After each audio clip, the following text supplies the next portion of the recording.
চাৰিওফালে ৰুক্ষতা শুষ্ক চতুৰ্দিশ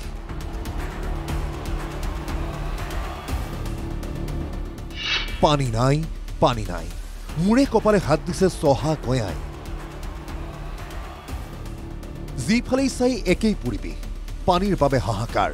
শুকান চকুৰ আগতে নষ্ট হৈছে খেতি যিটো সময়ত পথাৰত পানীৰে উপচি থাকিব লাগিছিল কঠীয়া ওখ হৈ বতাহৰ লগত খেলা কৰি থাকিব লাগিছিল সেই সময়তে ৰাইজে পথাৰত মূৰে কপালে হাত দি প্ৰাৰ্থনা কৰিবলগীয়া হৈছে বৰুণ দেৱতাক পথাৰত চিৰাল ভাত জলসিঞ্চনৰ নলাৰে সৰকি অহা নাই এটুপ পানী দৃশ্য এয়া জামুগুৰিহাটৰ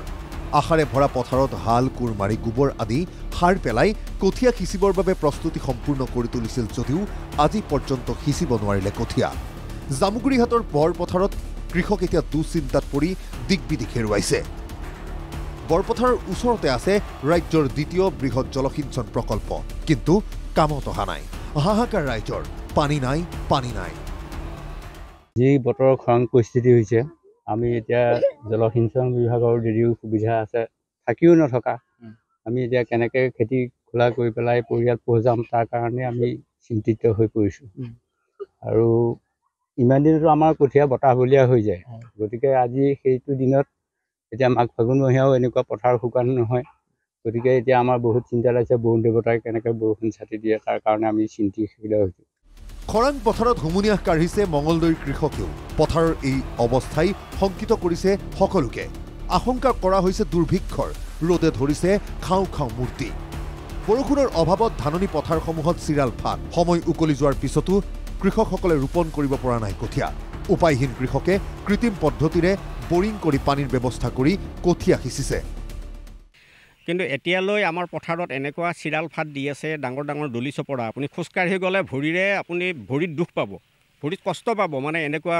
অৱস্থা এতিয়াতো নিশ্চয় আমি শালি খেতিটো লগাব লাগিব তাৰ কাৰণে আমি এতিয়া এই দলি চপৰাৰ ওপৰত হ'লেও বৰিঙৰ পৰা পানী তুলি যথেষ্ট কষ্ট কৰি পেলাই খৰচৰ পৰিমাণ কিছু বাঢ়িব আমি কঠীয়াখিনি পাৰাৰ কাৰণে আমি এটা প্ৰস্তুতি চলাইছোঁ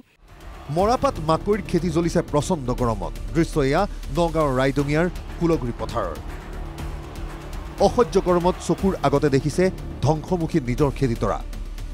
গছৰ তলতে বহুতে গা জোৰাইছে ঠিকেই কিন্তু মনত এতিয়া নিৰাশাৰ জোৱাৰ বহুত কষ্ট কৰি আমি খেতিয়কে এডৰা খেতি কৰা হয় আমি খেতিডৰা কৰিব হ'লে কিবা এটা আমাৰতো নিজৰ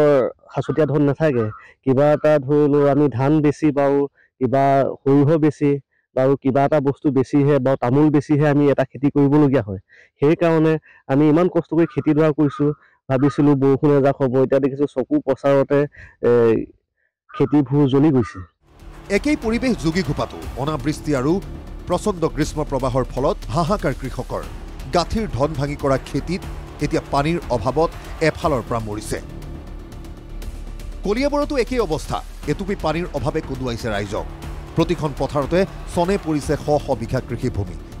ইয়াৰ পিছতো জলসিঞ্চন বিভাগৰ নলাৰে কলিয়াবৰ কৃষকে নাপায় পানী অতি পৰিতাপৰ বিষয় এই যে এই কলিয়াবৰতে আছে এছিয়াৰ দ্বিতীয় সৰ্ববৃহৎ কলং উত্তোলিত জলসিঞ্চন আঁচনি নামত আছে নলাৰে নাযায় পানী হাহাকাৰ নলবাৰীৰ পথাৰতো এতিয়া শেষ ভৰসা কেৱল বৰষুণ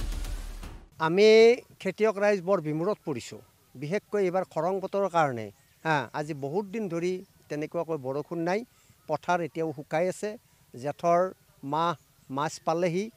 আমি পথাৰত খেতি কৰাটো বেলেগ কথা এতিয়ালৈকে কঠীয়া সিঁচিব পৰা নাই নলবাৰী জামুগুৰিঘাট যোগীঘোপা নগাঁও কলিয়াবৰ মঙলদৈ এই 6টা স্থান কেৱল মাত্ৰ উদাহৰণহে ৰাজ্যৰ প্ৰান্তে প্ৰান্তে পৰ্দাত দেখি থকা এই দৃশ্যসমূহে বহুকেইটা প্ৰশ্নৰ উদয় কৰিছে পথাৰৰ এই চিৰাল ফাটে চিন্তাত কেৱল কৃষককে ৰাখিবনে বিয়াগুম জলসিঞ্চনৰ নলাৰে কেতিয়া সৰকি আহিব এটুপ পানী কেতিয়া সাৰ পাব ৰাইজৰ সেৱাত উৎসৰ্গিত বোলা বিভাগ নে